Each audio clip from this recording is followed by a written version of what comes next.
So this Dallas attorney brings up some very valid points about safety changes, but the problem here is that the media and these attorneys are focusing too much on sexual abuse or sexual assaults on passengers. Why are they not talking about the majority of the assaults, and that is riders, passengers assaulting drivers? For example, female drivers. If you have a bunch of drunk guys in the car, they become like a wolf pack, right? They're ignoring that. And not to say that male drivers are not assaulted. Yes, they are as well, right? Maybe by same-sex riders. This happens across the board in every variation, both ways, towards riders, towards drivers. So, my friends, we can't just exclusively focus on assaults or sexual assaults on passengers. We got to talk about the entire story and share the video so we get this out.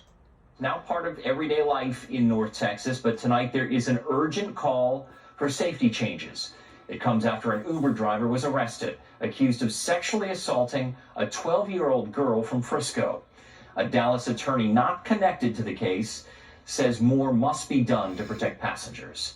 Here once again is Allie Spilliards. In a Plano parking lot, police say an Uber driver sexually assaulted a 12-year-old girl, picked up in Frisco to be transported to therapy. Its behavior the company called monstrous in a statement to NBC5. In 2022, Uber deactivated another driver from its platform after Dallas police arrested him for sexually assaulting an SMU student. So, deactivated a driver. Of course you deactivate a driver over this, right? The evidence is there. But what about, deactivating the passenger? If a woman or if a female or a male driver reports to the police, I was sexually assaulted, most of the time they don't even, open a case. Most of the times it doesn't even, or it falls on deaf ears with Uber and Lyft.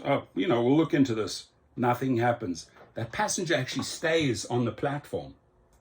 Recent cases that Dallas attorney Quentin Brogdon says are just the tip of the iceberg. And unfortunately, the rideshare companies have been aware of this problem for many years. Brogdon has represented victims in at least 15 cases of alleged rape or sexual assault by rideshare drivers, prompting him to call for better safeguards. Uber and Lyft have mounted a concerted campaign over the last 7 to 8 years. Quentin, you're doing a great thing.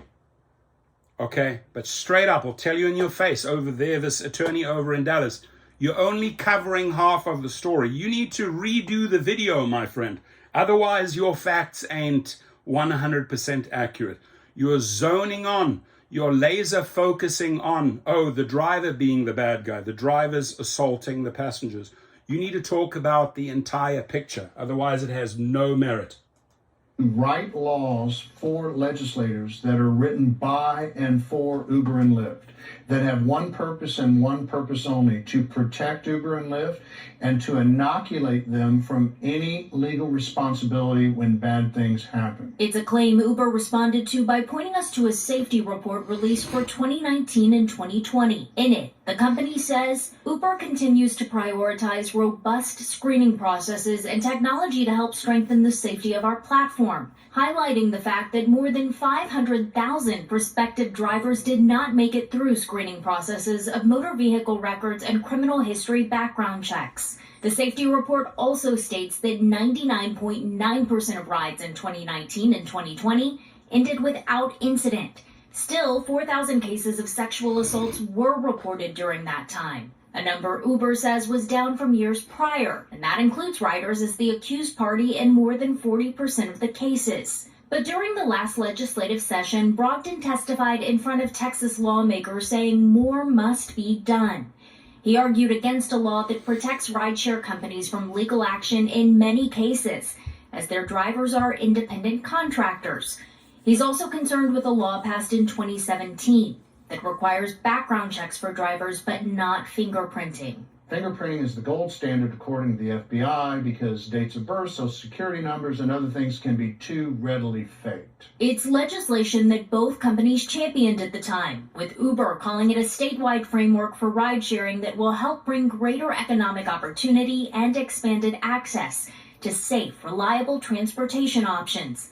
Lyft said it was a tremendous step forward. In response to a request about this story, Lyft pointed to a newly released Women Plus Connect feature that matches women and non-binary drivers with more women and non-binary riders. Its most recent safety report shows about 1,000 sexual assaults in 2022, 1 out of every 520,000 rides. Still, Brogdon says he'll continue to fight. The problem is if you're one of those 1% who are a victim of sexual assault or some other bad act, whether it's robbery or anything else at the hands of an Uber or Lyft driver, the fact that 99% of other rides ended with no event is of scant comfort to you. In Dallas, Allie Spilliards, NBC5. We also reached out to the Flex Association, a trade group that represents rideshare and delivery platforms. So, I mean, as you can see, a one-sided story, right? And I'd ask this attorney to redo the interview, really. If you want all the facts in, let's talk about the entire picture. Can't just be selective here, my friend. There's no such thing as selective sexual assaults. Your comments, please.